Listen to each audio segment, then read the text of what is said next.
Zinsisi TV.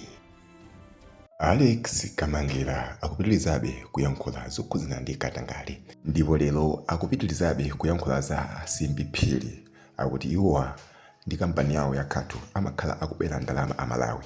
Komanso abweranso kuyankhula nkhani ya awanda sisi omwe amagwira ntchito ku Times TV, ndipo muli zambiri zomwetu akufotokoza.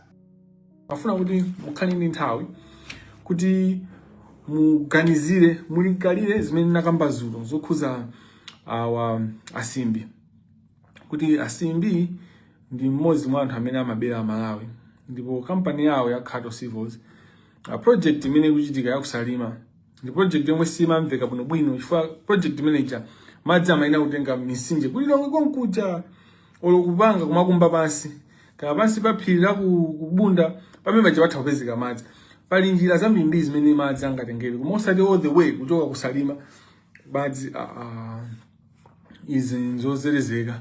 It doesn't make engineering sense, it doesn't make environmental sense, it doesn't make any kind of sense, it only makes corruption sense. Kupempha dziko la Malawi, boma la Malawi kuti litipase so far project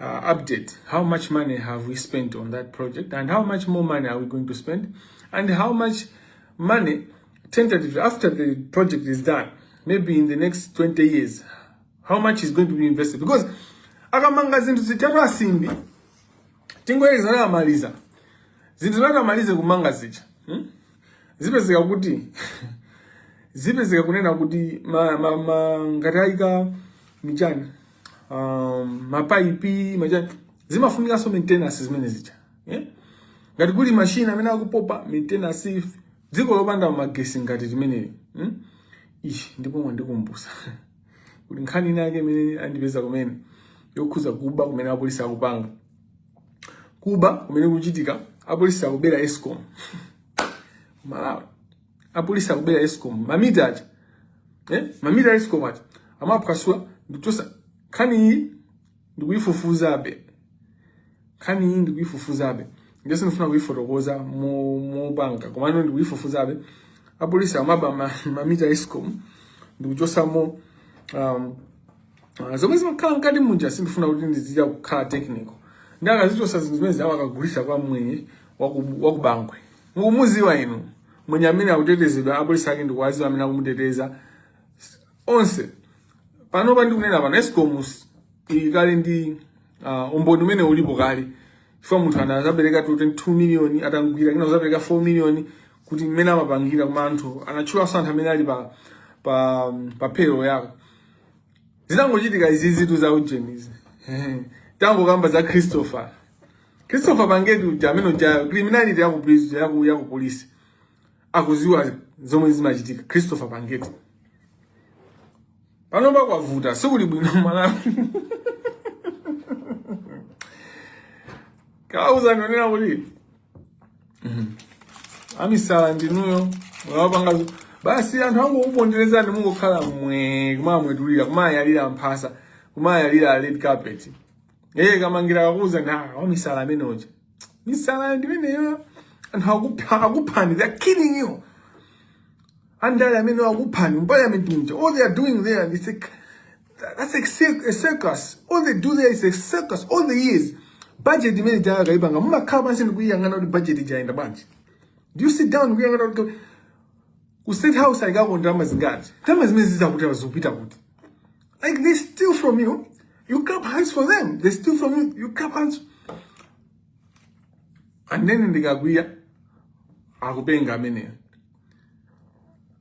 But chimene chimandipasa courage ndi chigulu chimene chikupemphera ndipo chimene chikuti for anthu ambiri they are tired, anthu atopa, including the lawyers.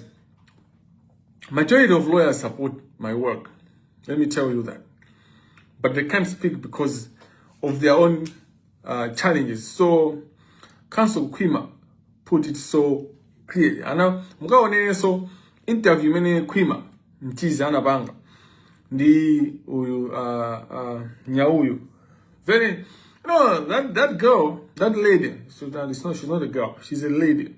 Nyauyu But that lady is intelligent. She's sharp. And that platform, she brings different people and she makes fun of people and everything, and then she brings serious people and all that. She does that for a reason. So when she invited me to be on that interview 2 years ago, on that program, to do an interview with me, I accepted. And then I thought, she did put a poster. The reason why I accepted was that I wanted to reach to everyone. And I had understood that Malawians love gossip. So what more can how best to reach Malawians? Platform. So before, that lady used to do Zinsisi TV. And when people saw the poster, I don't know poster, I mean, it's not a poster, and when I'm on my phone, bwana, I knew him too serious. Simgabange abi, bamene bobo. Now watch me. That was my response. And I, not to Mizira, you would look what people are saying, but I'm coming on your program. And then that day I traveled. I went to another city, about 2 hours, 3 hours, and the program in Ayamba didn't bus. And the new Nabizodi, I had to come out. The next stage, I went into a cafe.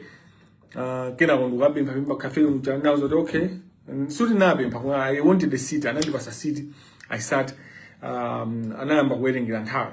So I did the program in a cafe, right in the middle of the city, Dublin, you know. After the interview, there was feedback, brilliant, and of course, now you wouldn't believe so many my uncle, but about the uncle, I wouldn't ban. Now, over the years, when I say over the years, I mean 2 years. There have been a number of people that have gone there, but my highlight is Queen and Cheese. I ask you, the woman Panama, the say the program. Zimana and Quima. And the Sipam Suzo Kamangila as well. Because me, I finally know the Kamangila, we should have Makamangila. No, the point is why people are silent. He explained it so well. Enough for Rosa, if what mean to Akarila Jeting, Akarika Mangila in a zona. That is the main point I want to say. And who Anagida Muringa, and Hanagida Mukapolo, and who Hanagida Mujani, Musanga. Zaminga kutaka ngoyankula minga zija kutaka manga sanga minga ukangoyankula sipesa kama yankula zikusunta ndio kubaya ukangupanga ndio kusunta ukubaya minga. That's the life of most Malawians. Kuti amsanga yankule chifua akumva kupweteka chifua choti amakhala akumva kupweteka. The idea to think kunena kuti Malawi don't want change. Kapena safuna kusinta. Kapena Malawi nazolo ilaizi. Kapena Malawi ndopanda nzeru. Yes, timata na oda Malawi nzeru zimachepea. Kuma zao muntu okuzoona. Okay. Malawi amata kuona kunena kuti izikuchitika nzakuti. Suti alibe maso sakuona. Kuma no sakhala kuti ndeti ngatani. So no, the last 2 years Malawi akuziwa kuti angatani. Panopa mmene tukankha akuziwa kuti angatani. Ndeti basop. Ndakanduku ndupeleka warning kunena kuti Malawi akuziwa chimene ngapange kuti ziko lawo lisinthe.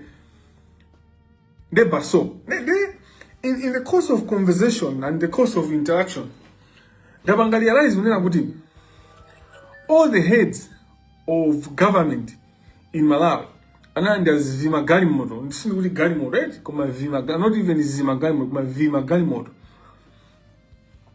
Vima galimoto maziziwa ino munakuyabo valimoto si osati galimoto kapena chigalimoto kuma valimoto valued cars with value. So timati valimoto vima galimoto with value, cars with value, heavy duty. Magalimoto odula kwambiri, magalimoto odula.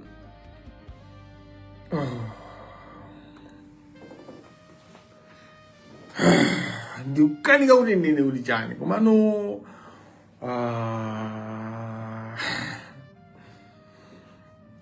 ineyo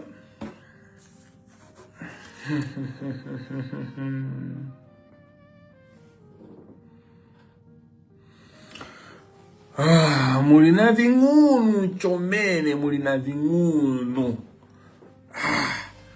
Mandi yankulisa chankhulo chomwe ine singayankhule, you know? Ndino azibwana amalamu. Chibwana chimakuchulukira. Chibwana. Cause munthu amene akugwira ntchito kuli goyeda. Andizindani na kalikale. Chitope. Mwale. You can't drive the vehicle you're driving and say kuti uthandiza amalawi osauka. You can't do that. Whether the car was given to you by an institution, ngati koma iwe ngati uli director wali goyeda, you're not supposed to drive a 450 million vehicle. You can't do that. That is unacceptable. That is an insult to people. The people that I know at Ligoed, I worked at Ligoed as a student when I was in second year of law school. The people, and hamina mabuya kuli Ligoed ndi anthu osauka, anthu onena kuti anthu ovutika. Ndi mabuya soina a class ina kuti mina middle class koma sangakwanise lawyer kapena sangafikire pamene popo. You can't. Director wali Ligoed sangaendese galimoto. And this is nazinena. I kept on talking when Chankagala, Master Chankagala, anali director, and kind of Nissan Patrol. So, Kaya Chakwe, Master, another sort of when there's Nissan Patrol, director, Waku Adimak, Anajo Sedanchito, before you go Nissan Patrol. Adimak Yodi Mabanga Zandala map, and Adimak where they were dealing with money. Director Anajo Seda, how we Yajakwea. Before you ended Nissan Patrol, the same Nissan Patrol, Masawujanga Kalamaindia would go ahead, and it was okay. That's how stupid our country is. Because it was ironic, but it was partisan. So decision, so the whole idea, even when West comes out when I win the Galimo, come you only act morning and the Mutans, I mean, I'm of solvers, Zikaudu Mufuna Mutan and do Ajbandina Jag. Basi zima mkaura kutana ndo ajibani. So when it's convenient, meni mauzani kuti. And you know some na iwerengi. Yama this hotel ngati malai lole is society imalo ilavu. Imaona ngati kutana ndi deal ya. Ina aga mwana ngati kutana ndi deal ya MCP. Fa sana bangi sana ziwe mnubuno kutana ndi deal ya jani. Ndipo deal. Ndipo first interview mene Frank Mbeta ana yankula.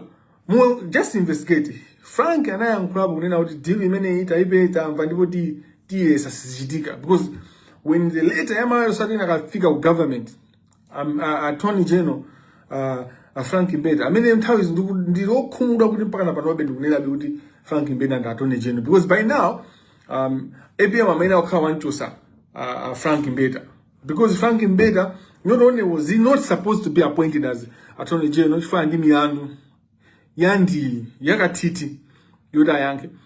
Not only that, koma roe mena banga play mu Amaris Hotel. I'm going to Joseph. Clear, he failed on his duty, but it's also so that is face one, right? On the face of it, on the surface of it, he failed on his duty to give advice to institutions of government and all other parastatals or entities where government has got interest. So the trust fund got 60% in their boma. So the Attorney General has got a lot of say. So the trustees Chantani are in the absolute discretion. There's no absolute discretion. And any discretion has to be exercised within the law, within the realm of law. Trust principles. So it didn't work. So the discretion that the trustees kodi zinduga nkhamu jije wait mphamvu zimene amene amayang'anira chuma chimene chimayendesedwa kuchithandizira anthu akamabuma pa ntchito amayuza mphamvu zawo moyereka mulingo omwe umaonesesa kuti zilizonse zimene akupanga chikukomera amene zimayenera kuwapindulira ogwira ntchito mboma pamene popo tamaliza tamaziza basi tatanthauzira for trust principles kuti uzitanthauzire mchije wasibano akamchibezera ndamilanga fotokoze. I don't think even Professor Mwiza jije wacho he was actually Professor Mwiza Nkata ndamela ndiphunzitsa trust. Is the one anacheka magai anthu ankalephera ankabwereza from second year because of my trust Professor Mwiza Nkata. Padupa tikamacheza of course ndikaikonda ankaphunzitsa popo. He was actually excellent. Sangene sankaphunzitsa popo. He was very, very good, Professor Mwiza Nkata. Koma no maiswa anthu ankalephera sindikuzwa tifa yani. Kuma kuja school so timavutisana kwambiri mpaka makakuchanko. Anthu ankalephera trust ndiyophweka. Trust actually ndiyophweka. Trust imene kuphweka kumene ifoti ndiyomveka. Season zodi zovuta hayi trust law supposed to be the many land law.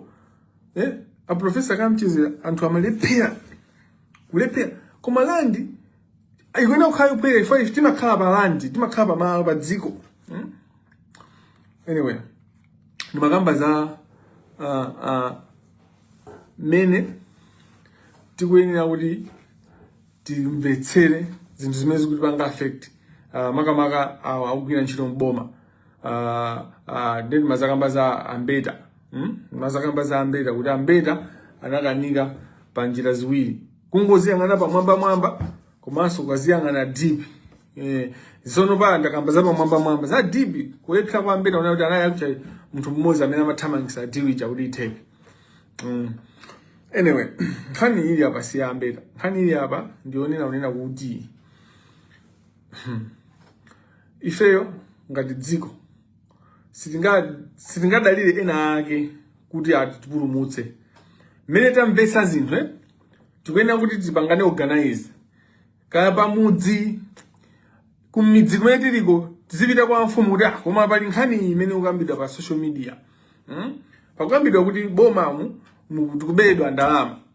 Nde inuwe kupita kwa mfumu kumene kwa group kuti group ife tambira pa Facebook pakukambidwa nkhani kuti kusowa kwa mankhwala kumene tikusowa chifukwa chonera anthu akutibera ndalama. Umboni wa Kamangila amanena kuti tiyang'ane azakuluakulu amboma wa magalimoto amene amayendera.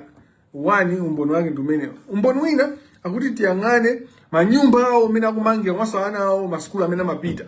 Komanso kunena kuti tiyang'ane kunena kuti iwo azovala zimene kungoyang'ana zovala zimene amavala olo tikayandikana nawo fungo limene amamveka fungo ngati ako Europe ngati fungo lomwe silinalimveko ngati kuti iwo agwa kuchokera kumwamba kuti anthu akamayamikiratu anthu amene ndimukuoneka ngati mwachita kugwa kuchokera kumwamba anthu akumuzi amene akafuna kuti akubere. Mamuza munthu amayi kuti kukongola kumene mukangati kukongola chonchi bwanji mwachita kuoneka ngati mwachita kugwa kuchokera kumwamba. Komanso anthu amtown baja ndikalaini ngakunena kuti are you okay? Are you sure okay? You're not hurt? Because you look like you just falling from heaven. Ari kumuuza munthu amayi imeyo.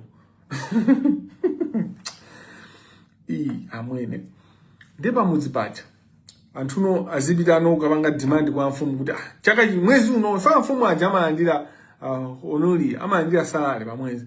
Ndiyazika fuso kuti pa mwezi panopa amfumu mapangapo chani nkhani ya corruption, nkhani ya katangale. Kenako mafumu aja azipita kwa group village headman kuti kumuziku kubuka nkhani imene yayambika pa Facebook social media kukamba za mmene ndalama zikubedwa tsiku ndi tsiku ndi anthu ogwira ntchito mboma komanso anthu akuyani amabanki ndalama zathu amatusira mabanki komanso anthu amene amayendesa zachuma most private sector, both private and government. Zimenezi ndi example. Capital Alliance inaba ndalama za Malawi paka ndapanopa palibe responsibility imene imaoneka. And Reserve Bank of Malawi ili mbali imodzi imene tingayipange blame for this. Reserve Bank of Malawi ndi chinthu chimodzi chimene ngati kuli corruption, there's no cash gate without Reserve Bank of Malawi. There's no cash gate without bank. Nimabweleza kulibeko cash gate obanda Reserve Bank of Malawi, obanda mabanki ngati National Bank, CDH Bank, FDH Bank. FDH Bank ndi nayo tsiku lake nimanena mobweza.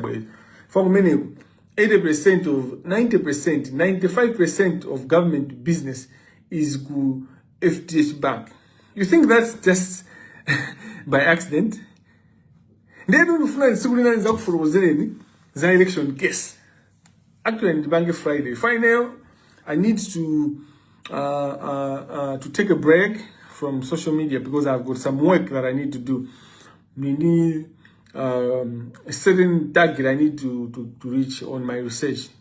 School yanga yafika balevu ina fanga ndima kuzidantu lunaka sasa kuna mizeni jina jayo manu from Friday didn't a break. I'll take a break. Maybe it will be 3 days, it will be 1 week, it might be 2 weeks, but I need just to focus on my research on access to justice for people with cognitive disability. I'm trying to look into the aspect of Ubuntu concept, the Ubuntu philosophy, as a tool that can be used to advance the principles under the Convention on the Rights of People with Disabilities on access to justice for people with cognitive disability. That under the insanity defense, we can modify the insanity defense in a way that it advances the interests of people with psychosocial disabilities. So that's my area, and I need to sit to focus. Those organizations are my life. That's just a week, just 2 weeks. Even you can give me even a month. Eh? I need a break. I need a break for pajurugisa sadana. I'm conceptualizing the fight against corruption in the justice system. So I'm developing from fighting corruption in the judiciary to fighting corruption in the legal system. In the legal profession, to fighting corruption in the justice system. What is the difference? Corruption in the judiciary, you're just talking about judicial officers. So that's how I began in 2024. When I said Ken Mana is corrupt, that's how I began. And then I transformed. By 2024, I started looking at corruption in the legal profession because I realized, my judicial officers, they work together with lawyers to do corruption. So then you then transform your thinking to think of judicial officers and lawyers. 2026, I've moved, I've moved from judge or judicial officer and lawyer to then include the users, the court users, the client, the owners of the courts, the people. So that's why now is fighting corruption in the justice system. Because panoba, fighting corruption yangu Malawi, inafika by inde kuti justice is actually at the market, and how maika kuti the highest bidder win. Panoba my client then amata kumdumpa lawyer. Saa so aso kuti use bridge ya lawyer, ama ngobida direct kwa Chikopa. Bwana paligesi kubira ama ngobida. Mwana ngati a finance bank aja. They were talking to Chikopa direct, and I'm calling the SCB to I'll write a letter to SCB on finance bank. I've got evidence that Chikopa was discussing directly with the owners of that bank, the dead bank. And the Chikopa and the bank prepared documentation because that case was dead. It was the same Chikopa that invited Pona Kita to the case.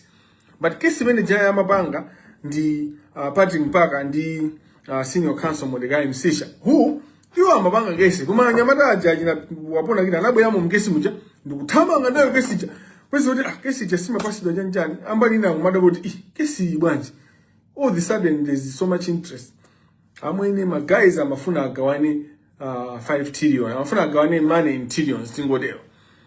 And I'm Funa use Kudiwaja and Kulia Saunege, Amusile Nebi, Kuma Nebi Sona Wayuna would he Nijigam Purigiri. Finally, you come to just why are Malawians quiet? Some of the one could Munabega order he could have my assessment. Where are we? Why are you not from my journalist? I keep on telling you there. Times is part of it. Times radio, times TV. ka Times online ndi gulu limodzi limene alimbikitsa Katangale, and national newspaper alimbikitsa Katangale. Paja ku Times munali Kasakula, kuti Kasakula anachokera ali ku Times ipo. Kasakula ankhali pa list ya Sata. Kasakula ali pa list ya Sata. Kasakula asanapite even ku MBC ali pa list ya Sata. Ndekuli FM Nyondo.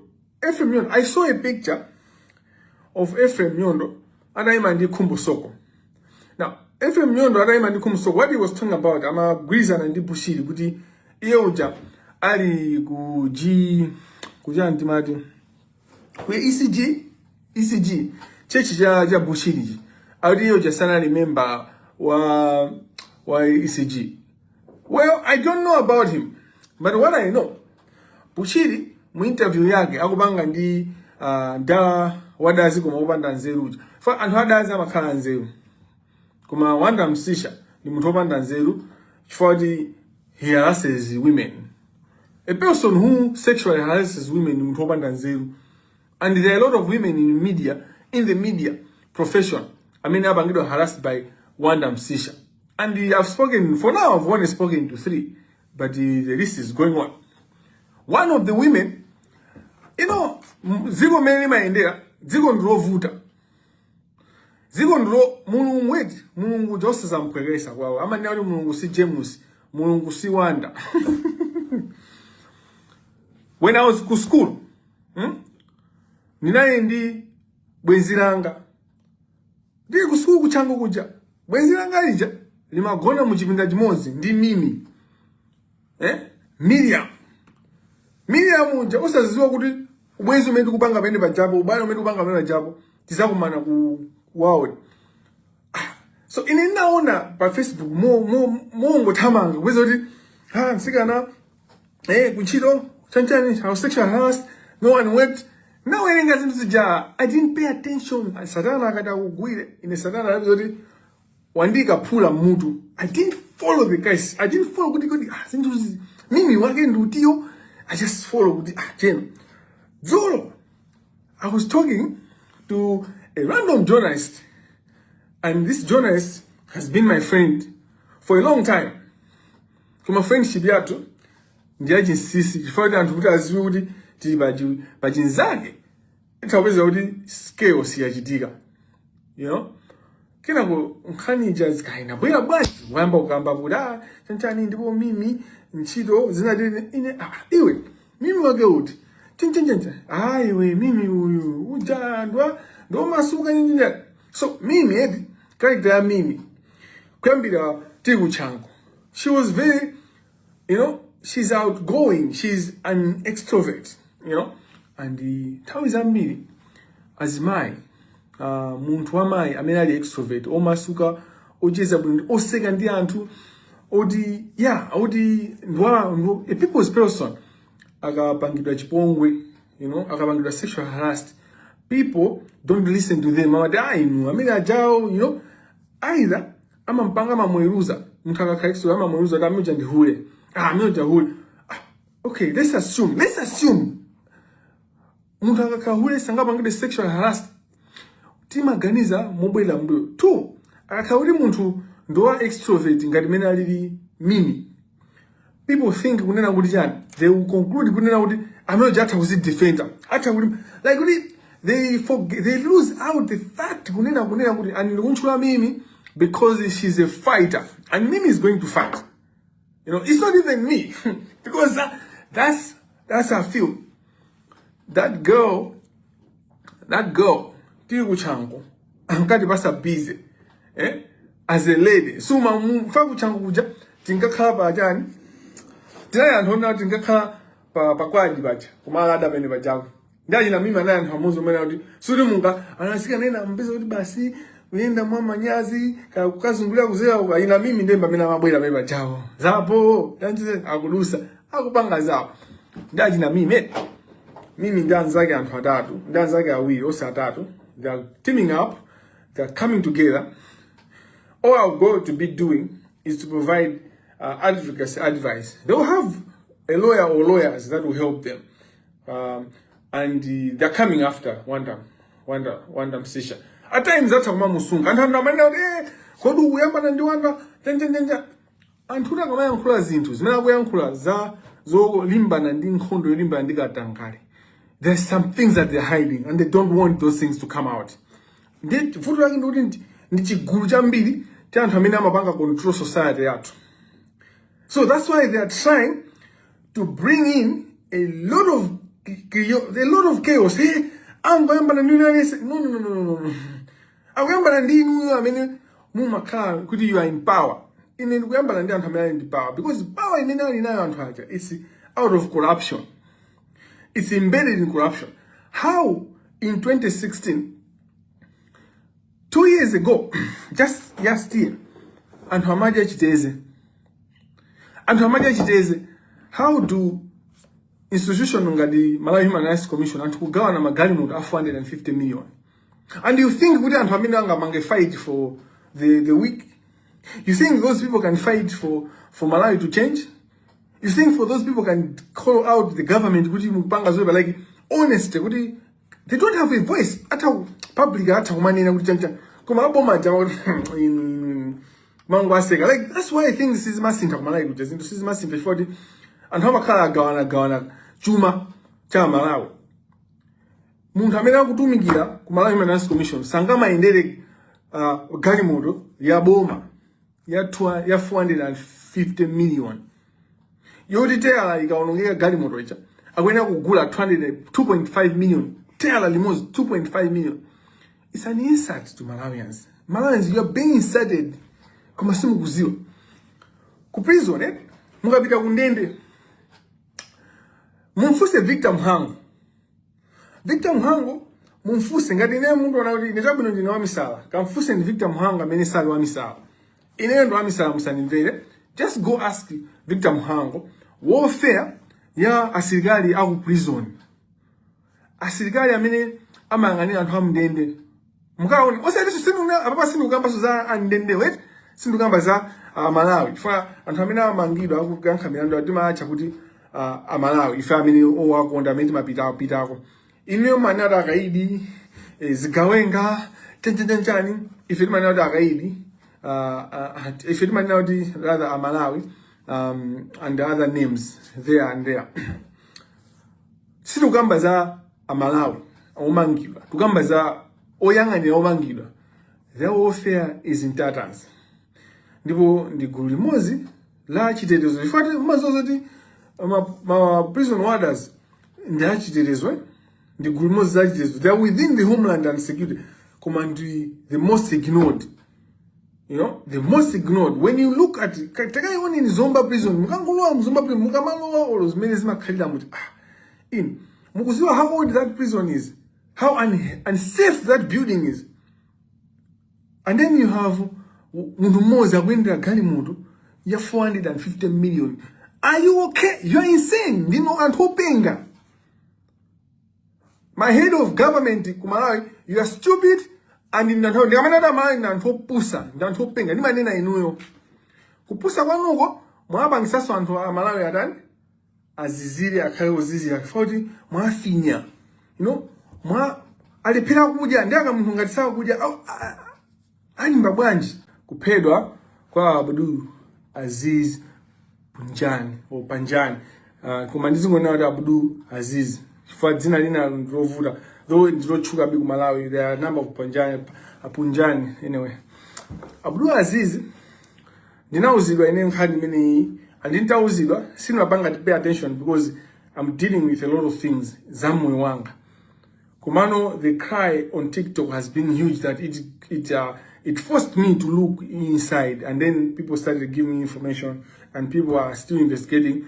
Kumano kumva unena kuti kusalimako munthu amene are responsible for this and kagurugama kala amene are responsible for killing Abdul Aziz apanga zambiri amamenyana ndi anthu amizi amatani amazimva ndalama. Ndipo panopa officer in charge akusalima kapena kuti akulu a police akusalima nsachule kuti specific position because it's still an investigation in process. Ajakali ndalama abasidwa ndalama zimene zizi mupita nazo anthu amene akusalimaka mabwera ndi ndalama kupasani mupita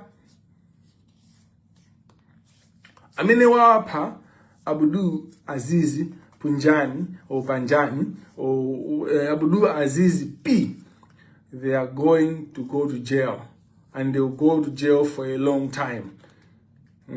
They are going to go to jail for life. Muntu amene amayendesa galimoto ndikumamponda nzake kumponda pa putu ndikubwereraso putu a human being ngati chiguluma kumampanga muntu wa moyo ngati chiguluma ndikumaseka so in the car kumaseka izi zikuchitika ifa yani katangale wa mizu. People can get away. The spirit nzimu wa Abdul Aziz use muntendere koma ifeyo sitiusa muntendere pokapoka kapena sitikhala muntendere siyani kuti sitiusa mfuti kwena tuuse isana mwalire ka sitikhala muntendere pokapoka anthu amene apanga zimenezi anapanga zimenezi agwidwe ndipo amangidwe prosecute ndipo akakhale moyo wawo onse kundende.